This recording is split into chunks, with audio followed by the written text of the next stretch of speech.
Welcome to the Deep Dive. It is Tuesday, July 8th, 2025. And wow, AI news just keeps coming faster and faster. It really does. So today, we're trying to cut through some of that noise. We're going to do a focused exploration of today's most important AI headlines. Feels good. But first, before we dive in, here's something, well, unique about this deep dive. We've titled it AI Daily Deep Dive. And it was actually researched and generated entirely by AI. That's right. It's kind of an experiment in itself. But really, in a world just overflowing with AI info, our mission here is to give you a crucial shortcut. Right. Helping you figure out what actually matters in this really complex, fast-moving landscape. We tried to pull out the important bits for you. Okay, great. And we've got quite a lineup today. Let's unpack this first story. It sounds pretty alarming, AI impersonation hitting the world of diplomacy. Yeah, it's serious stuff. Reports are saying AI is being used to impersonate really high-ranking U.S. officials, specifically Secretary of State Marco Rubio. What are the details there? Well, the method is quite striking. You've got unknown cyber actors. Okay. They use commercial messaging apps like Signal and created an account pretending to be marco.rubio@state.gov. Wow.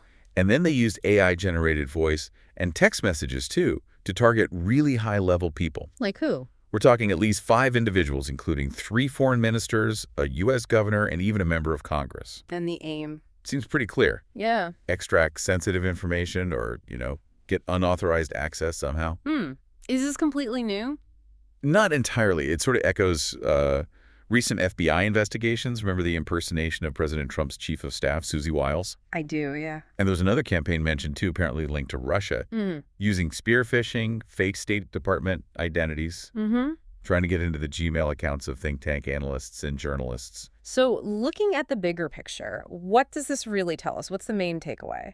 Well, it's not just about being vigilant, though that's crucial. It's more that AI is really forcing us to fundamentally rethink trust in digital communication. Right, how we verify things. Exactly. This specific threat, it challenges the protocols we have for these high-stakes interactions. It obviously impacts global diplomacy, international security. So we need better checks. Definitely. Yeah. More sophisticated, maybe multi-layered verification methods are becoming essential. Okay, so that's the external threat. Let's shift gears a bit and look inward. There's this hidden side to AI's rapid growth, right? The human cost, the environmental cost. Yes, exactly. Highlighted in Karen Howe's new book about Sam Altman's OpenAI. What's she uncovering? Well, Hale's book alleges a pretty big shift. Yeah. OpenAI started as a nonprofit, remember? Right, the AI for good idea. But she argues it moved towards a profit-driven model, heavily pushed by this idea of scaling. Scaling, meaning?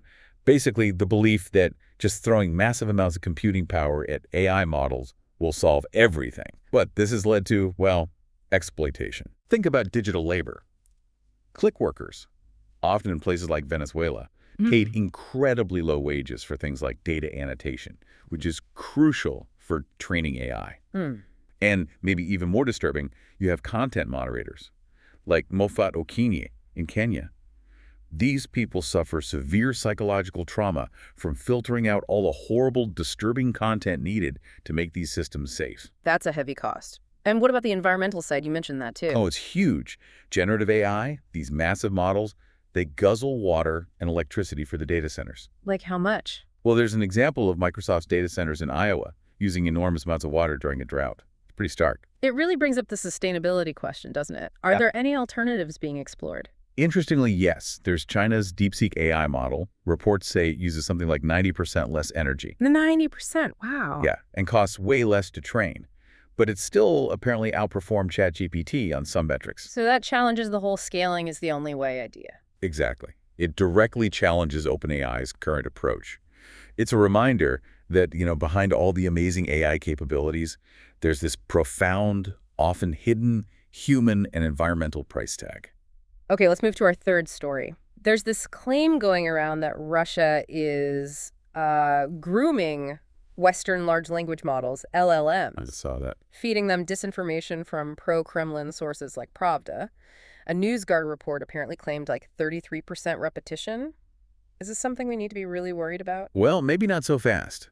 There's a new study out, researchers including Maxim Alukov, and they're offering a pretty strong counterpoint. Okay. They argue that NewsGuard's methodology, well, it might have been flawed. Things like biased prompts, not enough transparency. And what did their research find? something quite different. They found only about 5% of prompts actually led to false outputs related to the claims. Only 5%, that's much lower. Right. And while Pravda was mentioned in maybe 8% of cases, it was usually the AI critiquing it or debunking it, not repeating it as fact. Interesting. So what's a better explanation then? They suggest something called data voids. Basically, corners of the internet where there just aren't many reliable sources. So the AI might latch on to whatever is there, even if it's unreliable. Plus deliberate grooming, more like information gaps. So for you, the listener, using these tools day to day, what does this mean? Is this Russian disinformation something you're likely to bump into? Probably not often in routine use. It seems quite rare and specific based on this newer research. Okay. And, it's important not to overstate this specific grooming threat, because doing that could distract us from the AI misuses that are definitely happening now. Like what? Things like generating malware, creating deepfakes, crafting sophisticated phishing emails. Those are documented real problems we need to focus on. Got it. Okay, story number 4. This one sounds, well, really thought-provoking. A study suggesting LLMs aren't just learning language. Right. It's from King's College London and Oxford. They're saying these models are actually developing strategic reasoning. What does that even mean for an AI? Yeah, it's fascinating. They basically put LLMs from OpenAI, Google's Gemini, Anthropic's Claude into the classic prisoner's dilemma game. The cooperation versus betrayal game. Exactly. And they tested them against known human strategies. The results were pretty eye-opening. The AIs showed distinct personalities. Personalities? Like how? Well, Google's Gemini came across as, cold and calculating. Yeah. It adapted its strategy based on how long the game would last. Okay. OpenAI's model was more optimistic, more forgiving of betrayal. And Anthropic's Claude, even more forgiving. Huh. And did they explain why? Kind of.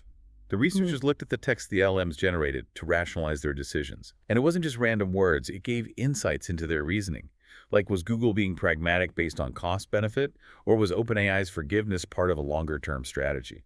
It's almost like they're developing quirks based on their training data. That has big implications for using them in the real world, doesn't it? Like in negotiations or even diplomacy. Absolutely. It really points towards this emerging field. Oh. Some are calling it machine psychology. Machine psychology. Wow. Yeah. The key takeaway is these models aren't just neutral calculators. They have these strategic tendencies, these biases, probably reflecting fragments of all the human text they learned from. We need to understand that. Truly fascinating. So if they're learning strategy, reflecting human traits, how do we make sure they're built ethically? That leads us nicely into our final story. Right. A more hopeful note, maybe. Moon Valley in Hollywood, trying to bridge that gap between creatives and AI with a new ethical video model called Mirai. Yes, Mirai. Its big differentiator is supposed to be its ethical foundation. All the training data, they claim, is fully licensed. Fully licensed? That's unusual in this space. It is. Apparently, 80% of it comes from a collective of independent filmmakers who agreed to license their work. That definitely sets it apart from some competitors who've faced criticism over training data. And how does it work? Is it just generating movies from text prompts? Not exactly. It's positioned more as an iterative refinement tool. So filmmakers can use it to modify specific things within scenes they've already shot or created, like changing a character's appearance, tweaking camera angles. Ah, so more like an assistant or an enhancement tool. That seems to be the idea, rather than generating whole scenes from scratch, which is where a lot of the creative anxiety comes from. And is it catching on? Seems like it. Studios and ad firms are apparently adopting it. There's one example, Asteria Film Co., using it for a Carl Sagan documentary. Oh, interesting. How? To restore and enhance old archival footage. And the goal, of course, is also cost-effectiveness. Makes sense. But there's still a lot of skepticism from actors, writers, directors. Remember the strikes last year? Oh, absolutely. That skepticism is real and understandable. But Moon Valley's argument, their counter-narrative, is that AI, like Murray, can actually expand opportunities, boost production value, especially for smaller projects. So augmentation, not replacement. That's the pitch. Trying to make AI a tool that enhances human creativity, aligns with, human dignity in the creative process, rather than just replacing jobs. It's a tricky balance they're trying to strike. Okay, so we've covered a lot today.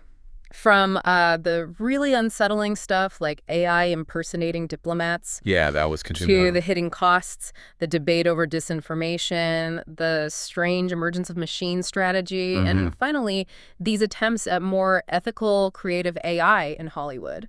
quite a range. It really shows how broad and deep AI's impact is becoming, doesn't it? Yeah. Which leads us to maybe a final thought for you, the listener. Okay. As AI keeps evolving so rapidly, shaping basically everything from global politics to how movies get made, what are the ethical lines? Where should we, as a society, draw them to make sure this technology serves human dignity and not just, efficiency or control? That is a powerful question. Definitely some food for thought there. Yeah. We really encourage you to keep exploring these topics. They're incredibly important. Thanks for joining us on this deep dive.